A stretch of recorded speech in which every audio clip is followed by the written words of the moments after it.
divisional battle here that will see the Saints finally eliminated from this pathetic, piss poor division. And I say that as a Saints fan. You know Saints they're going to win, probably. Just Carr, find a way. I never thought in a matchup between Carr and Mayfield, Derek Carr would be the clearly worst quarterback of the two. But here we are.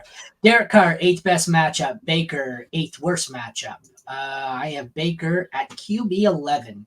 Good God. And Derek Carr at 16. I guess you can play Carr in a super flex. Mm-hmm. Baker, depending on your scenario, could be your single QB quarterback for the fantasy championship. And I never thought I would utter those words. But what are you going to do? Right. That's life. I mean, Baker's a top 12 quarterback this year. He's been good. He's just slowly just kind of going under the radar, but he's doing enough to just get by. Especially the last few weeks, he's kind of gone off.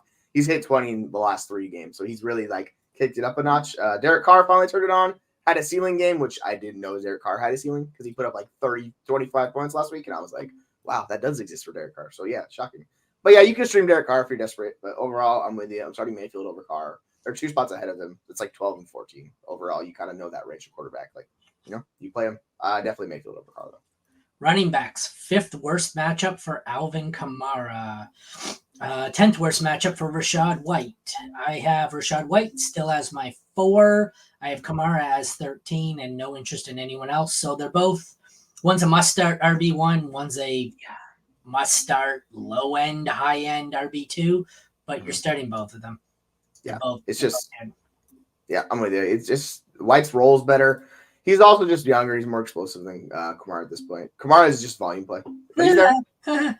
Like, Commanders quarterback Jacoby Brissett is now questionable with a hamstring injury he suffered in today's practice. We are so back to the Howell experience. Fire up the defense against him, baby. The 49ers are going to roll. But yeah, you know what you get out of these running backs. White's just been really good. He's got one of the best like pass catching profiles in the league. He's just not an efficient back, but it doesn't matter. Like he's RB4 on the year. It's just he's awesome. I can't fight it anymore. I'm done fighting the Rachaad White thing. I'm very much in. He's my RB3? Yeah, he's my RB3. Kamara, he's a volume played RB8. Like you know what you're getting out of these guys. You play them. I feel like the doctor from the first Hangover there. We are back. We are back. We are getting Sam Howell back.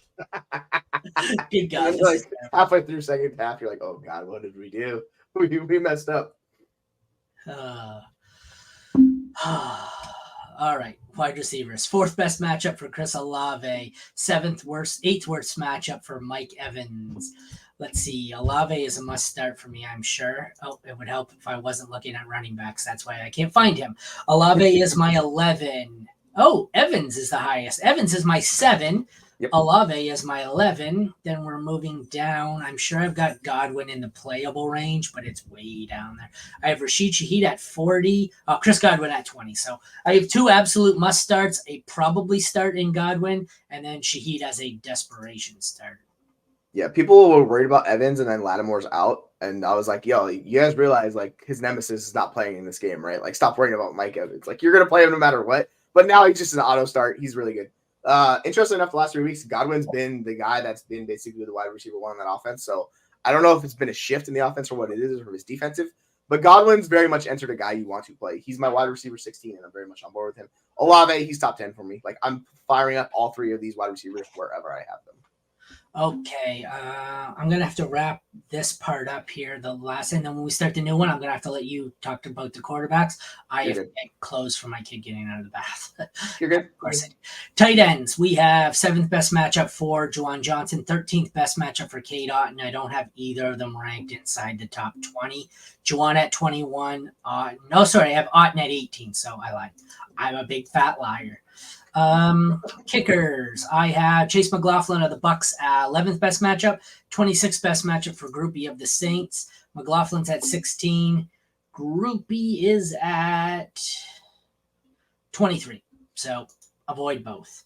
And